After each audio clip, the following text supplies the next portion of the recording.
Hey, it's Checkmate, and I'm assuming I put a clickbaity title on this video.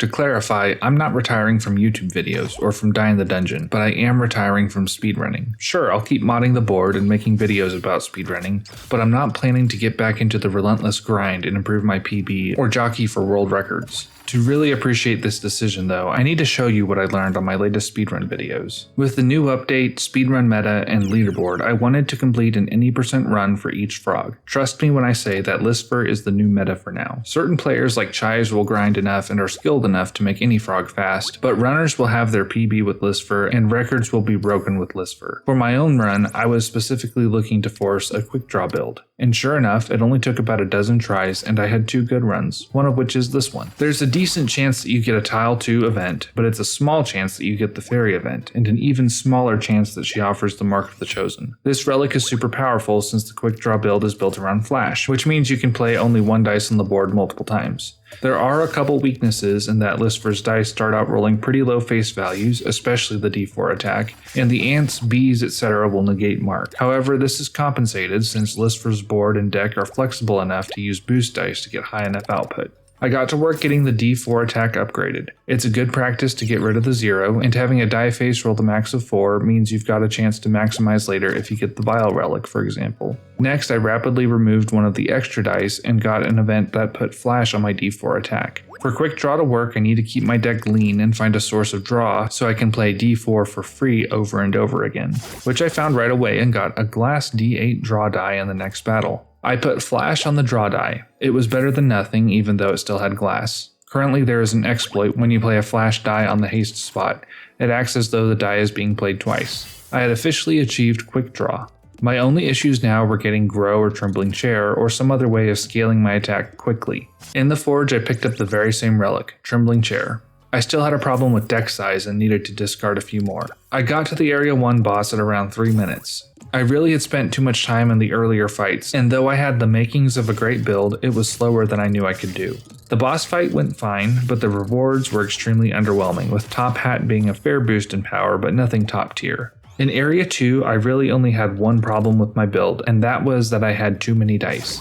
Anytime I did not draw my flash draw die on the first turn, that was a lot of time wasted. However, the Area 2 map spawned without a single shred tile. There were so many bees and ants that messed up my Mark of the Chosen advantage, and some forced elite battles. On the forge directly in front of the boss fight, I got the heroic backpack, finally helping my hand size issues. I beat the Mantis duo in just under 7 minutes, and while I got the Vile relic, the second area sapped my speed. Once again, starting in Area 3, I had an almost perfect build, except I still had too many stupid dice. There was the forced battle for Tile 2, and there was a sneaky enemy which broke Mark, and I couldn't get draw on the first turn. The only shred tile was near the end of the area. However, I got the insect repellent and was able to discard a die with the mirror event exploit. I got Grow at the shop for my D4 attack and then literally skipped everything else. I defeated the boss at 8 minutes and 54 seconds. My boss potion rewards were trash for speedrunning, but that would have only shaved a few seconds off my time. Had I gotten 1 or 2 discards more in Area 1, this would have been blazingly fast.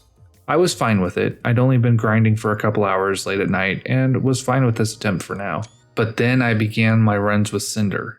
It's not an exaggeration to say that I had over 100 attempts, mostly ending in failure/death or not getting a required piece of RNG. Cinder has a duality around her D8 splash attack. It's insanely powerful, but often rolls low numbers and costs 2 energy. You can go with a quick draw like build, but you need hollow on the D8 to even play it more than once, let alone getting flash on it and a flash draw die. Alternatively, you can go with a mirror build to boost your attack die and try to turn 1 wipe whole floors. It becomes difficult in later areas, but requires slightly less RNG. However, these two are diametrically opposed, since Flash and Mirror do not work together. It was horribly frustrating to begin building a Flash splash attack, only for the rest of the build to never materialize, or to resign to skip Flash in favor of Mirror, only not to have that special die show up in the Area 1 boss rewards. You can force the first event to give you Mark of the Chosen, but it has huge downsides, same as with Lisper, except Cinder depends on some kind of scaling to get through later floors, otherwise the run grinds to a halt or she dies. Also, the bee ant floors are so absolutely brutal for Cinder no matter which meta she goes with. I finally landed on putting Flash on terrain as the main consistent way to get speed, but I was done, through, crashing out. It takes several minutes to get far enough in a speedrun to know that it wasn't going to work out, but the load screens got progressively longer until you restart the game. I once spent 30 seconds in that load screen before the restart run completed. Alt F4. My next play session went a bit better, and I got a run I was happy with. I got terrain on the first fly. I was not able to take glass off it, which works out okay since I get glass shards down the road, but I did get flash at the shop. There were so many elite battles in my map generation, but I got through with only fighting one. I was almost at 3 minutes when entering the first boss, which is pretty bad time for Cinder, at least what she is capable of. I also had way too many dice, and the croissant chef has an extremely long animation when you kill the little worms. Nevertheless, I got the unfaulty mirror as a reward. In Area 2, when I did get all of my dice in order, the terrain, the splash attack, and the mirror, I made short work of the enemies. However, my deck size was killing me. There was a grand total of 1 shred tile in the entire area. I got my mirror to roll 2s for maximum flexibility and potential prism synergy, and did what I could by getting double dip from the shop. I one-shot the B and was finished with the second area in just under 7 minutes. Area 3 was a blur. I got Star Yo-Yo from the treasure tile, and the map RNG seemed pretty good with a lot of skips, but it still took me 2.5 minutes to get to the final boss. Once there, I downed my potions and went to work, finishing the run in 10 minutes and 19 seconds, just shy of the sub 10. Now I had runs that I was happy with at times that were my PB or close to my personal best on the old versions, but the damage had been done. I was not having fun. Mango has been hard nerfed since the Flash Heavy Cheese is dead, and you can basically never find Mirror with Mango anymore, but she still remains overpowered. She's just also pretty slow now. So Flash Heavy with Tungsten Hand is still pretty powerful since you get an extra use out of the single die, and after only a few attempts I got a good run at 11 minutes and 11 seconds. The reason was 100% the map spawns. Not counting the first fly or the area boss, I had a total of 1 fight the entirety of Area 1. I also had shred tiles coming out my ears.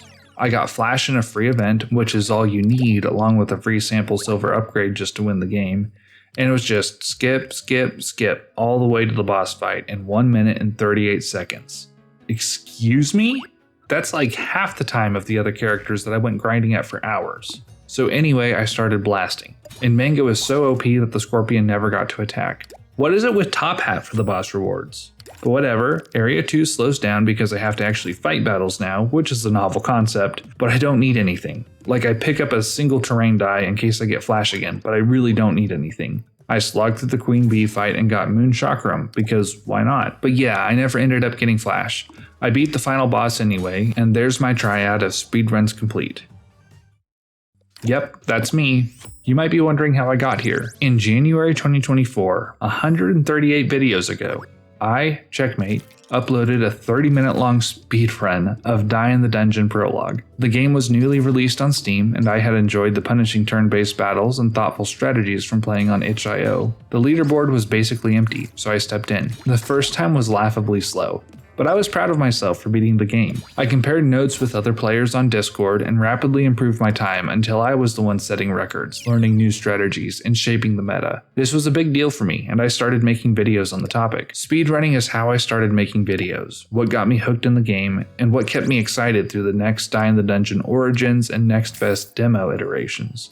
It is a big deal for me to say this, but I am retiring as a speedrunner. The game has changed rapidly. There was a whole forced meta around Mango as a speedrunner, which I was not particularly a fan of since I personally preferred Cinder and Lisper. I covered it though and participated a bit, and I could have split the leaderboard earlier, but I think it was better for the community to embrace it. Yet now here we are with a drastic change to Mango's playstyle, and even more drastic changes with the map generation. By the way, it's now a couple tiles shorter, and the boss reward pool getting nuked, and even worse, the potions diluting the dice reward pool. As you noticed with my personal experience in the latest update, I had to grind, and there were several instances of good RNG with rewards and such, but the number one impact to the final time was the map.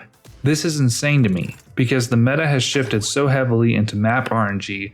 The speedrun experience has gone from a balance of persistence and good luck, mixed with the smart strategy and skilled mechanics, to literally rolling the map. There's also a huge RNG element to getting the perfect rewards for Cinder and Lisper. It's hard to explain. I like the variety in the game, and the fact you have such freedom in the map that you can have crazy areas that miss all battles except the first and last. But having the path to shaving off minutes off your personal best being just grind enough and reroll enough, That's lost some of its charm for me. What made speedrunning fun in the earlier versions was that it was so fast-paced. Not that it was short, but every floor was a quick fight and events happened more or less around the same frequency. There was still an RNG element about which events you got or which rewards and floors you had to fight through, but overall the chances were much better back then and the grind was less punishing. But more importantly, it was super fast-paced to start over. Only 1 minute to hit floor 5 in Classic and decide you weren't feeling it. Only a few minutes in floor 7 or so to not get Flash or Mark of the Chosen in Origins and need to restart. Only 5 minutes tops to find the prologue run was dead or you died to elite spiders. And the restarts were really snappy. Boom, you were back in and running. Game performance has been a big issue. I respect the devs for continuing to optimize, and for most players it's probably not a big deal. But for speedrunning, picking up the dice feels syrupy. Some attack animations make it so you can't even pick up dice until they're done. And the loading screens take way too long and are too intrusive for every single map tile. Granted, some of the issue is how frequently speedrunners restart. We feel the buildup of performance issues harder than most. While the game has changed, I also need to recognize that I have changed also. I've gone from uploading speedruns with no music or no commentary and the occasional awkward speedrun news/analysis to actually trying to be a content creator. I am trying my hardest to make quality videos and stick to an upload schedule. I'm actually live streaming and I even made a YouTube short. I've got a goal to hit 1,000 subscribers by Christmas. And unfortunately, speedrunning is just not getting the views. I personally love the topic, but I think it's a bit niche for the community. You all are voting with your views, and I think it is pretty clear you want to see more guides and challenge type entertainment and less speedrunning. And my life circumstances have also changed. I simply don't have the time to grind speedruns for hundreds of hours anymore. So I'll never say I'm gone forever. Here are some of the things I'm foreseeing will have to change to bring me back, but as I said before, I plan to stay very involved in the speedrunner community. The map system needs an overhaul. I think visually the icons are a little too large and crowded in relation to the connections, which makes it difficult to path. There also needs to be some work done on the map RNG system to make maps that have all battle skips either much more common or more impossible. Honestly, if there's a large demand for speedrunning content on the channel, that's another possibility. I can see a future where it would be cool to speedrun every difficulty, or speedrun more niche categories, like challenges but really fast. I think the game is also in need of a tune-up. If it felt quicker to restart and get back in a run, I would be more inclined to jump back in. It's not truly a grind if you're having fun. And side note, you really want to avoid the player quitting out of the game. If I do it to reset performance, I'm also thinking maybe I might as well just be done rather than launch again. And finally, if there were a new game mode to speedrun that was less RNG dependent, I would be excited to jump back in. If there was a way to set seeds, I would super enjoy finding a unique seed to share. Or if there was more of a classic style of game mode that ditched the map entirely and just had floor after floor of battles, events, and the occasional reward, that could also bring back the original joy I felt when speedrunning. Thanks for watching this video that I think is as much about me as about the game. Hit me up in the comment section to let me know the reason you got hooked on Die in the Dungeon. And if you like my content, go ahead and subscribe and help me reach my goal this year.